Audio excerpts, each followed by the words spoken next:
And good morning, everybody, and welcome to the weekend of, well, at least for us, once the show is over, the weekend for us for Memorial Day. I hope everybody has a safe Memorial Day. I know that you are doing some traveling. My wife is doing some traveling, which means I'm a bachelor this weekend. So, yeah, that'll be a little vacation for me, I suppose, as well. As far as the NBA playoffs go, you think Nuggets fans are feeling pretty good about themselves now that OKC is crushing Minnesota and then puffing out their own chest thinking, well, we're better than Minnesota. You know, at least we gave Oklahoma City a series. Recentism tells you that the matchup with Minnesota is problematic at the very least. So, I don't take much from Nuggets Nation and apply it to how Minnesota is doing against Oklahoma City. Oklahoma City is just a damn good basketball team, and I think you and I collectively think that Oklahoma City is the team to beat in this tournament with the teams that remain. So, and it was good to see. I will say this: it was good to see the two superstar headliners kind of go mano a mano a little bit last night. They combined for something like 70 points, and they were active and shooting the ball well. But Oklahoma City just had too much in the tank for Minnesota down the stretch. And don't they at least get one of two in Minneapolis? You would think, but with the way this series is going, with the way Oklahoma City is just swarming, I mean, how many times do we say it in the OKC Nuggets series? It seems like the Thunder have 6 or 7 defenders out there. The Oklahoma City, and I know we're going to talk about this right off the top of the show. Oklahoma City is built about as perfectly as you can build a team, and you give Stan Presti, their general manager, a lot of credit for the patience that they had and that they had to have, but to accumulate, draft, develop. They made one huge trade with the Clippers, obviously, to get SGA, and that is huge. Make no mistake. Seems like they kind of fleeced the Clippers on that one, sending Paul George to LA for SGA. But be that as it may, Oklahoma City is built to win, and they're built to win in the long term. Now, the collective bargaining agreement will have something to say about where Oklahoma City goes. But over the next couple of years, Eric, they should be in pretty good shape to win multiple championships. Want to tell you about Sasquatch and Wildcard Casinos in Blackhawk. They always have a great promotion. We've been talking about it for a while, and finally, it is here. They're giving away a Ford Bronco Raptor for nearly $30,000 in cash this upcoming weekend. Get finalist entries from 10 a.m. until midnight during their daily cash drawings every 45 minutes, or by redeeming players' points. All daily cash drawings that don't get picked eligible for a second chance drawing on Wednesdays. That can turn into extra cash as well. Sasquatch and Wildcard Casinos, a family-owned casino that treats you like family. Time now for The Lead. The Lead is presented by Sasquatch Casino, a family-owned casino that treats you like family. Real surprise here, David Adelman has gotten the word interim taken off his nameplate on his door. Now it just says head coach. Are you surprised at all that he was hired and that they didn't open it up for a bigger search? No, I thought this thing was done after the Clippers series. I even kind of intimated that I thought it was done before the end of the Clippers series. It may not have been. Josh Kroenke didn't have a specific time and an event or a result that pushed him to give David Adelman this job over the last couple of series. But it seemed to me pretty evident, pretty obvious early on that this is a guy that was really connecting with this basketball team. I will agree with Josh Kroenke on this. He saw, and he said this yesterday, he said, hey, we were a plane that was going to take off and then be out after the play-in round.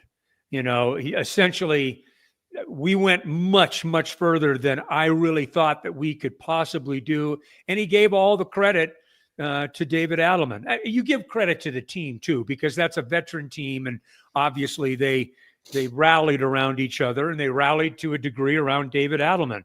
But those are pretty strong messages, Eric. When you're talking about 17 games for an audition, you've got 3 games at the end of the season that are really important to get home court advantage in, which they did.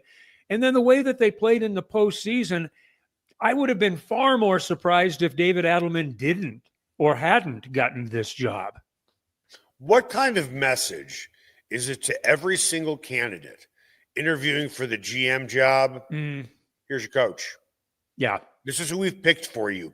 Because when it comes to power struggles at times with GMs and head coaches, and we haven't seen that here in Denver in the Nuggets organization for weeks. With that, how much of a problem could that be for the new GM that this isn't his guy now? David Adelman does not strike me as a guy who's going to puff out his chest, wield his power, and say, dude, you were hired after me. I got more power than you. Yeah. Well, I mean, we've seen a dysfunctional dynamic between a coach and a general manager from a relationship that started, by all accounts, very well between Calvin Booth and Michael Malone. Yeah. You get a change in the CBA, you get a change in the economy and the economics of the game. Calvin Booth, look, whether or not Calvin Booth provided the players necessary, his thinking was right. We are going to have 4 very high-priced players, essentially 3.5 max players, right? And that's where most of their salary structure goes, in 4 players. So you've got that going for you. You have to be able to draft and develop for those pieces. Hold on. Where are they drafting now? They don't have any draft picks this year. No. And then they go every other year without a first-round pick. I saw somebody throw out a trade scenario. I started to laugh. Yeah. This player, and a 2031 first-round pick. Which is about how far you have to go to find one, right? A first or a second rounder. No, right. They're in a very difficult situation, but Eric, they're not in any more of a difficult situation than we've talked about for the last couple of years. This is something or other that should be very familiar to them at this particular point. Josh Kroenke said yesterday, it starts by looking internally, because that's where it has to start. Does it? Wait, hold on a second. Hold on. I'm not going to sit and compare the Denver Nuggets, who have won a championship, to the Rockies. Okay? I'm not. The Rockies have a lot of problems that they never look anywhere but inside their own organization. Right. That's what the Nuggets are doing. They started with Adelman, and I'm not suggesting he should not be the head coach, but it has been suggested that they will likely look inside the organization. I'm not saying it'll happen, for their new GM. Good. Okay. How does that make you feel? Don't you want maybe a fresh voice? Now, granted, Josh Kroenke has a pretty good history of hiring GMs. Masai Ujiri came from within the organization. Calvin Booth, though, came from within the organization. And it seems like, after listening to Josh, we're probably going to hire from within, and we're going to kind of ride with the guys that we have. That's the feeling that I got. There was a report by Sam Amick, a longtime, well-respected NBA writer. The Nuggets do not want to break up their starting lineup. I don't have a problem with that. You just need a couple of solid bench players that you can count on for minutes, for points, and production. And I hope they're not pinning their hopes completely on Deron Holmes.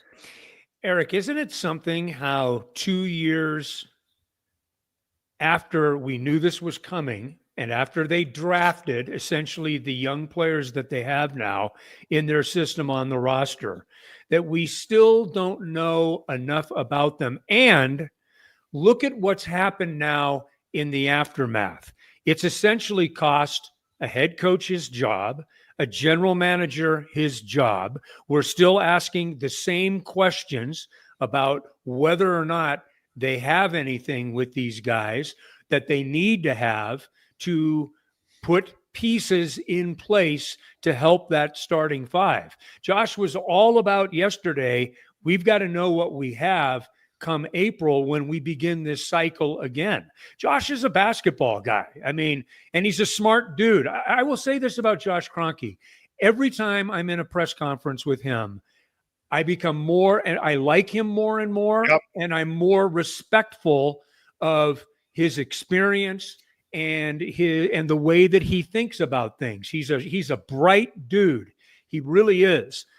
The question becomes, can David Adelman finally be the guy that says, okay, look, this is the biggest part of my job. I know what I've got, and we've talked about it a ton in that starting lineup.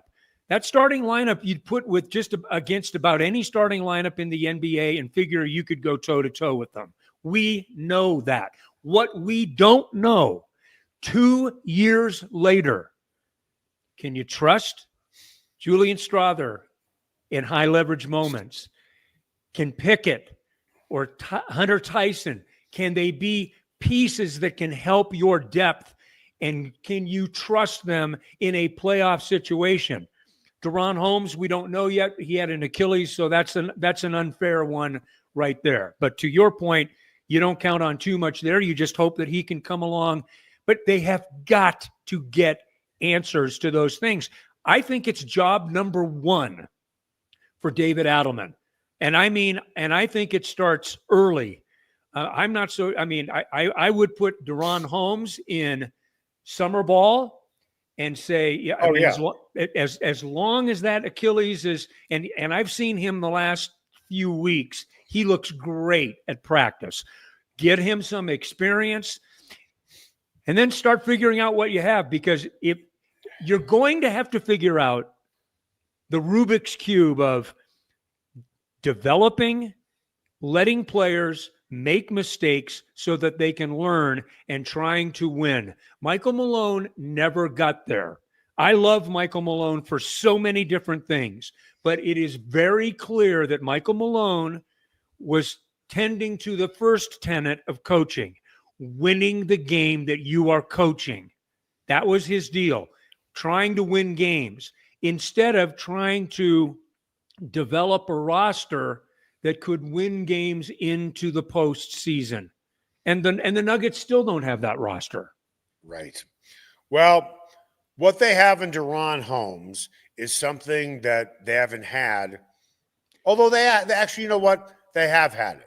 This year, they finally had a true D3, Aaron Gordon.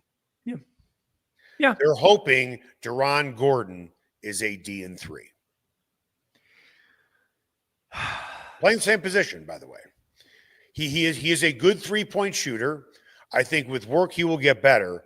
And he, at least in college, was a tremendous defensive player. Yes. That's what they're hoping for. And I'll give you another name to look out for. It is not a name that I am breaking any news on. I saw that there was interest through Twitter, but through reliable sources, for lack of a better phrase, that the Nuggets are interested in a certain guy. And if you've never heard the name Ty Jerome, you might want to familiarize yourself with the name Ty Jerome, because he is a poor man's D3. He's a good to very good defender with the Cleveland Cavaliers, and he shot 44% from three-point range. I think he will be affordable. He's coming off a contract that he wasn't get paid a lot of money. He probably will get between 12 and 14 million. And that might be a guy that they might wind up looking at, because at least they need someone who can guard the perimeter. He can also guard multiple positions. I would call him probably a poor man's Bruce Brown. Yeah, that's a pretty fair description and a good name to throw out there, by the way. Yeah, I mean, then you Well, start. I love throwing out rumors. Well, no, but I mean, but that's one that makes good sense. It's not going to move the needle for Right. Nuggets fans. But then again, did the name Bruce Brown move the needle for you? Unless you truly knew what Bruce Brown had done previously in his career in limited minutes with the Brooklyn Nets, which you did and I did. And I remember the day they brought him in, I'm like, this is a great signing. They got themselves a D&3. Yeah, I mean, how good would it be to be rid of Zeke Naji and Saric and the salaries that they've got? Well, I mean, there's a way to get rid of Saric, honestly. Yeah. First of all, he's coming back on his option. Player option. Unless right. he wants more playing time. Mm-hmm. The team in Europe gives him that and the same amount of money. That's It the could only happen. way you're going to get rid of him. As far as Zeke Naji goes, that wasn't the Chris Bryant deal, but that was as dumb as the Chris Bryant deal. Yeah. I mean, think about this for a second. It's kind of like a construction company buying all of these tools and buying all kinds of wood, but you're never going to use them. And you're just going to let them lie there on the ground, not putting a tarp over it, and it's raining every day. Yeah, that's a fair comparison. A good analogy. They're just guys that you've got to carry and pay and essentially get nothing. Let me underscore the word nothing in return. Zeke Naji is not a piece for the Denver Nuggets. He's not. And Dario Saric, I don't know how he gets on the floor. So listen, Dario Saric, and I'd have to look this up, I think played more this season, though, than Mike Miller did, who did nothing more than wave a towel. Yeah. Okay. I think Mike Miller, as an alumnus of the Denver Nuggets, is worth more than Dario Saric as a player on the roster right now to the Denver Nuggets. Yeah.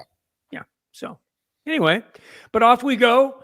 It was I did get a chuckle.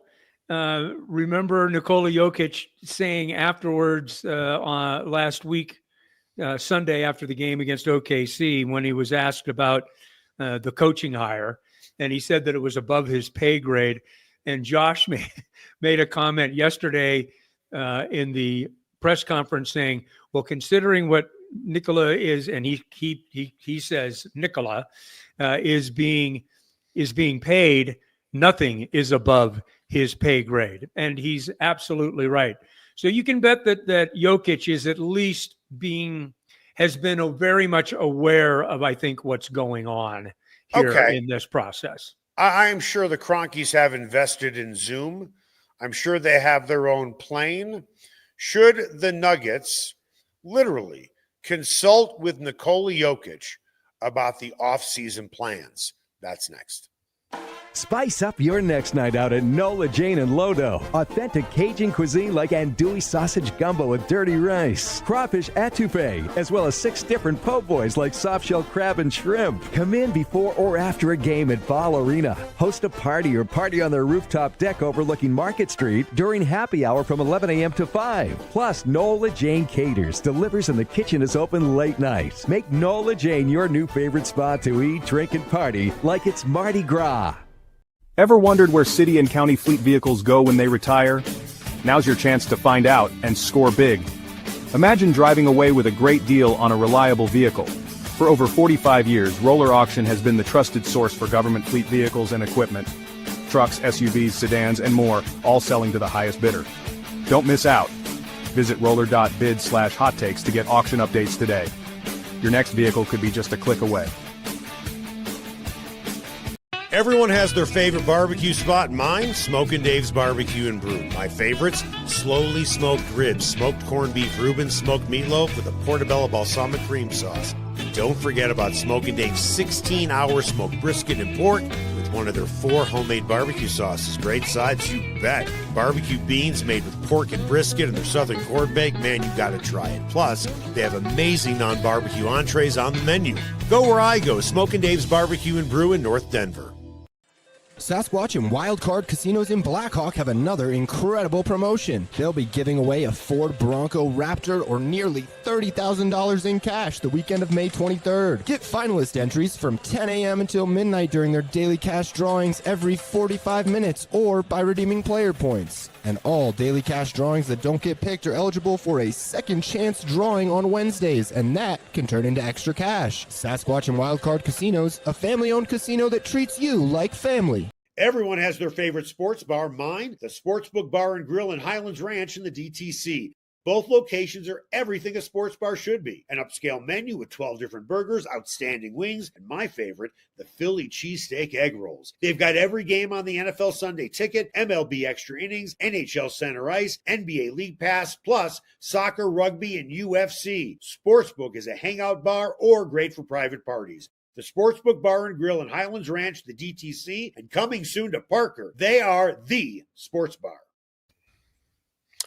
And welcome back. Hot Takes Goodman and Haertl. Want to tell you about something really cool that Masterpiece Roofing is doing with a military veteran by the name of Nelson Belez. They are honoring our veterans going into this Memorial Day weekend.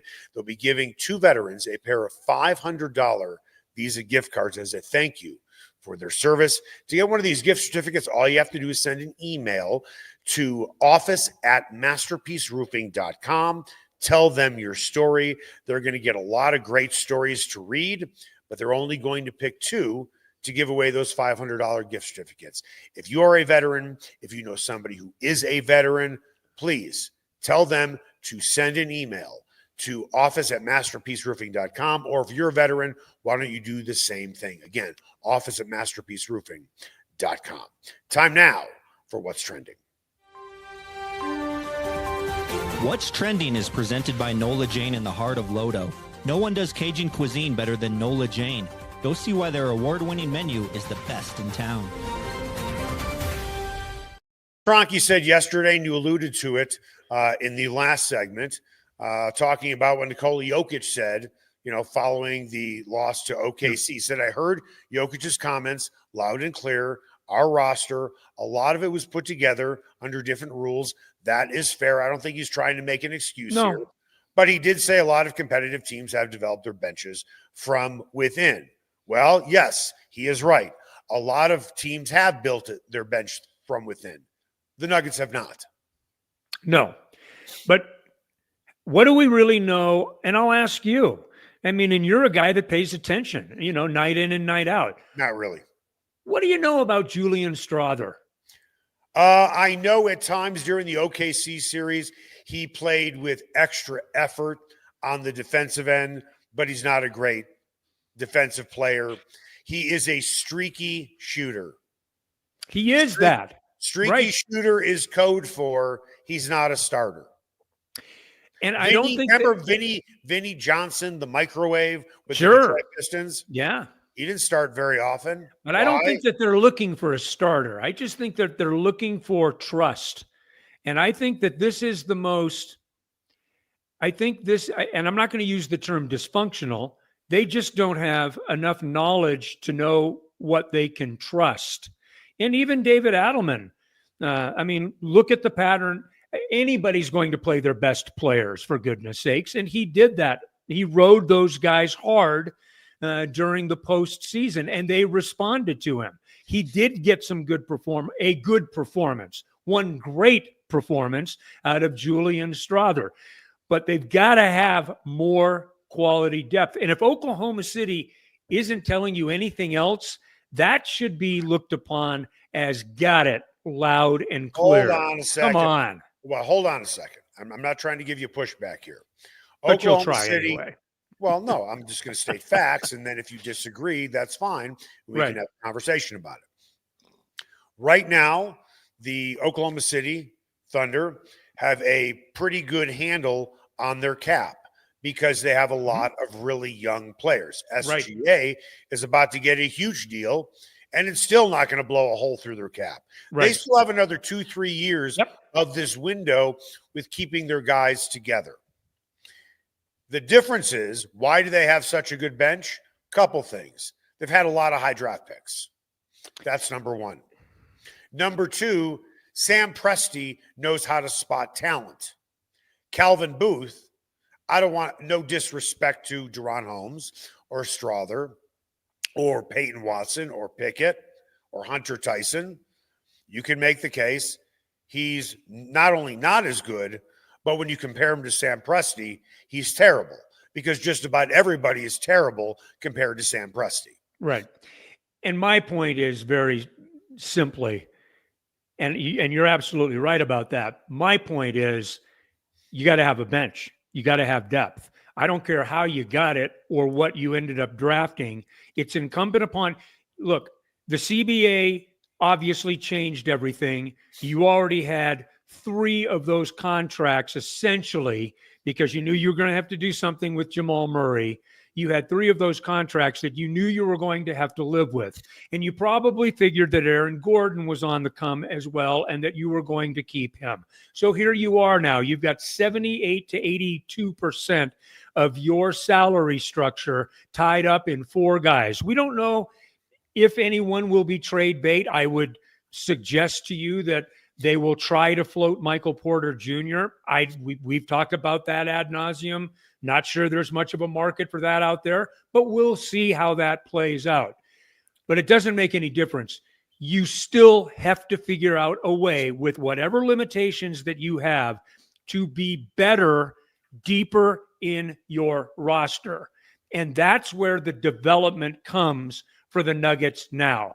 And it doesn't matter how they got these guys.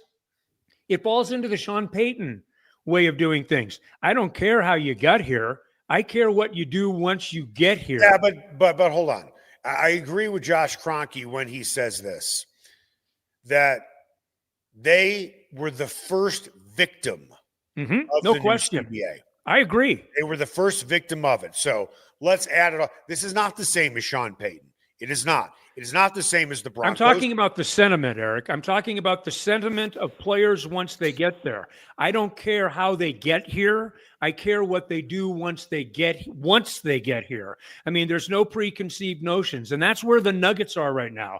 These guys have all got to start from scratch again. Josh said this yesterday, and I thought it was a really good point. Those guys, Strother, Pickett, Holmes, Watson, these guys all have a very real opportunity to get into the rotation and the mix if they are smart. And there's no reason to think that they aren't. And if they are aware, and why wouldn't they be? The biggest thing about the Nuggets now isn't the starting 5. It's the next 4 that come off the bench, and how those 4 or 5, if you're fortunate enough. I don't think that that's probably realistic.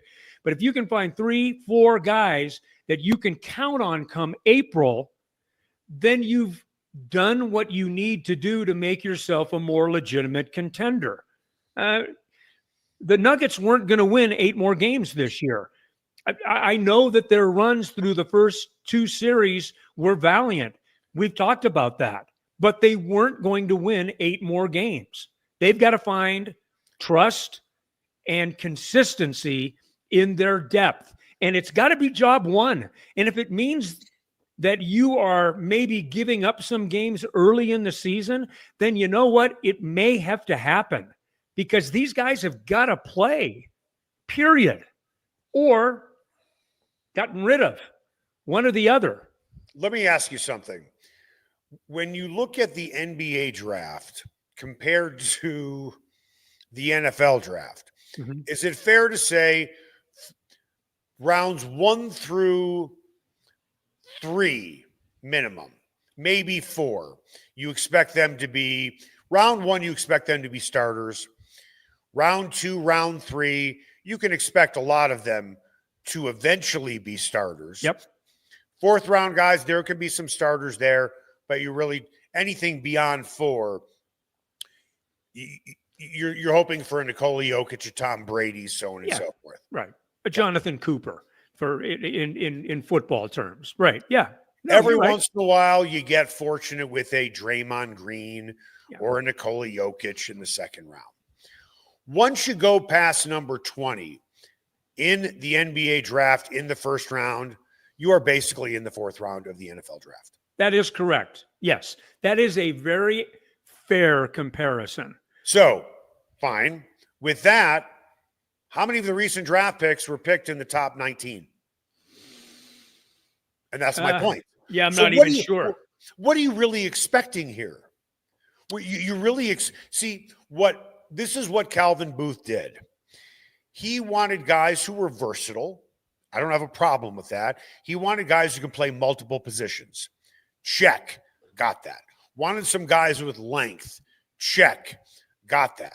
But when you hit number 20 in the draft and beyond, when you hit the fourth round, fifth round, sixth round, seventh round in the NFL draft, you are taking guys who have flaws. No question. That's why they have slipped that far. When you have made the playoffs 7 years in a row, you're not going to have a lot of high draft picks. When you're trying to build your team and keep a championship window open, or at the very least start one, what do? You do what the Avs have done. You trade away draft capital. Mm-hmm. So you better win in that window and then throw in the CBA, in which it has become punitive for the Denver Nuggets. I will say this with very little hesitation. The era of the dynasty in the NBA is more than likely over. Yeah, that's done. At least for now. Yes. The Nuggets had a chance to be the next one. Had there not been the second apron and all of the restrictions, because they do have a really good starting five.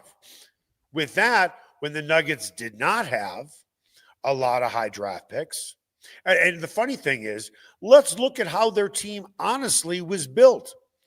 It was built with a second-round draft pick, a Carmelo Anthony trade about 57 years ago for Jamal Murray, right, and a complete and total roll of the dice risk on a guy with major injury history with the 14th pick in Michael Porter Jr. That's how they built their team. And they signed all of them to max contracts. Yeah. That's what they did. Yep. So when you look forward with what the Nuggets can do, they have no draft picks this year. Then every other year, they're missing a first-round pick. They're up against the second apron, I think roughly $7 million under. And then when Calvin Booth, after the championship season, went all in trying to compile draft picks, which he did, that was the Hunter Tyson, Strother, and Pickett draft. Right. In theory, you can make the case, as of right now, he has hit on none. Right. Fair. And certainly he's hit on none as starters. Unfortunately, you can make the case he has hit on none in terms of reserves off your bench, because he did go all in on that, trading future draft capital to get some of these guys that I just mentioned. And it's funny, we're sitting here talking about this, and generally we're probably thinking of it more in terms of offensive punch that they can get off the bench, when we really should be thinking defensive prowess. The problem with the Nuggets this year wasn't in scoring. They were only one of three teams that averaged more than 120 points a game. Scoring is not an issue for this roster and this team. What is an issue is being down around 24th or 25th defensively in this league. They have to be better. First and foremost, look, you want to try to build the depth. That's a challenge in and of itself. But then you've got to try to build the depth with a defensive philosophy that has to come back for this team. You pointed this out a few days ago. that when we look back on that championship team, they were one of the top 10 defensive teams in the NBA. And people forget that. That was watching Oklahoma City, Mhm. not to their level. No, not to their level, but the pretty Nuggets dang in the good. playoffs Yep. were a step below. I had conversations with friends of mine outside of this market. I said, whenever the Nuggets feel like they want to turn up their defense, they're suffocating. Absolutely. In the playoffs, when they wanted to turn it up, they shut teams down. Yep. And again, they had that with KCP and Brown, and they had that with Gordon, and a little bit a feisty guy in Christian Brown. Mm-hmm. They do have Aaron Gordon still. I know that he had the hamstring, but that was at the end of the playoffs. They do have Peyton Watson. I mean, let's look at who they had in their starting lineup. They still have Aaron Gordon. KCP is gone, but it's not like Christian Brown is a huge drop off. No, is he? I don't think so. I think that's and he's mano a mano, that's a fair trade, and you might come ahead. And since he's younger, you probably get ahead in that trade. And he is a better scorer than KCP. Yes. So now let's look at your guy off your bench who is your D, just not a 3. And that is Peyton Watson. They had a D and 3 in Bruce Brown. That is one key piece that they're missing. If I were to give advice, Peyton, if you're watching the show, this is my suggestion to you. No more Hotels.com commercials for you. Your new hotel is at Aaron Gordon's house, and let him show you how he became a three-point shooter. Yeah. That's a great place to start. Go live in the warehouse, man, and bunk in and get better. There's a couple of things about Peyton Watson. He is intriguing because of the ability that he has defensively. He's a very good shot blocker, probably the best shot blocker on this team. But you know one thing that he hasn't done, Eric, in 2 years? Hasn't put a pound on. Hasn't put any, and it's not like you just have got to be able to, you need a body that helps you get through a season. 82 games is an arduous process. And then you talk about another, month or 2 months of the playoffs. That's tough. He's got to be stronger. Listen, I don't know. I mean, I don't know the person by name who their strength and conditioning coach is. And I understand that Deron Holmes missed because of a lower body injury. Is that correct? Yes. Achilles. He better come back heavier than 225 pounds. Yeah. And if he doesn't come in bulked up, and I don't mean so bulked up he loses mobility. Right. And then we look at Peyton Watson, who hasn't bulked up. They all. need to be shopping for a new strength and conditioning coach. Yeah, I'm with you on that. I mean, you've just got to be bigger and stronger. Pickett's a big, strong guy. And well, he's built that way, but he's built that way. He's built that way, right? He's built that way. I mean, you get a bubble butt because you were born with it, or you have a lot of leg days. Yeah, right. So, I mean, we know what the challenge is. Unfortunately, we know what the challenges have been for the last 2 years. And unfortunately, they're still kind of the same. Now you have a new coach who, where are his sensibilities going to be in terms of developing players? Because I think that it's the biggest question for David Adelman and his future is, how will he develop players? He's got the starting lineup. That's taken care of. How is he developing the pieces around them to make them better when inevitably they get into the playoffs? And this is still a playoff team in April.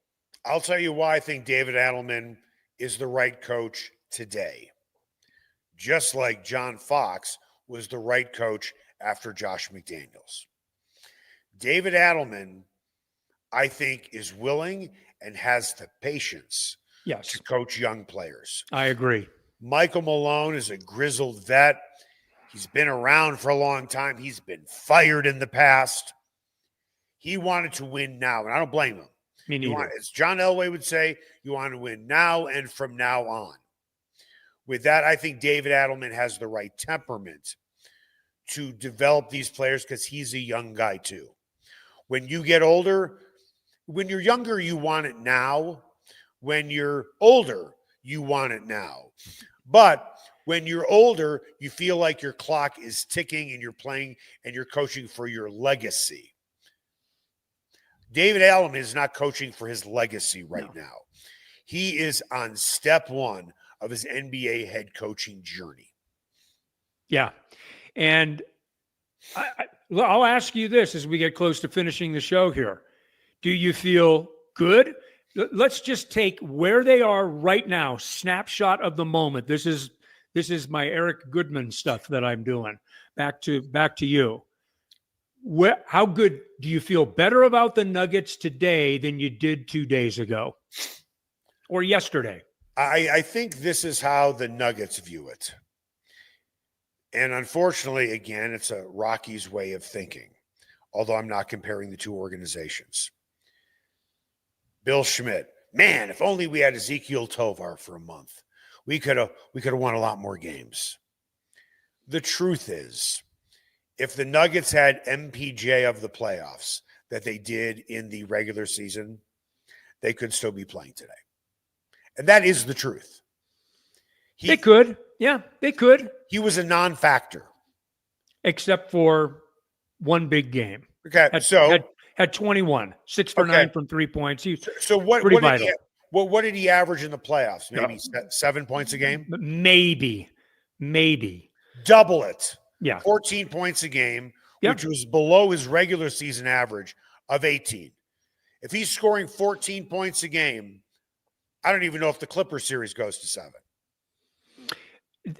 Hey, they've already proven that they can win with this core, right? My point is, I think they're looking at next year saying, we're not going to break up our core. Michael Porter Jr., outside of Christian Brown, has been the healthiest Nugget over the last 2 years. Yeah. In terms of games played, maybe not healthy, but in terms of game played. It's about, let's see what they do during the offseason for their bench. Do they consult Nikola Jokic? I would recommend it. You? Yes. One final thing from me.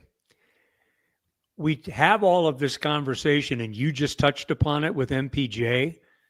Nikola Jokic doesn't miss time. What happens if there's an injury?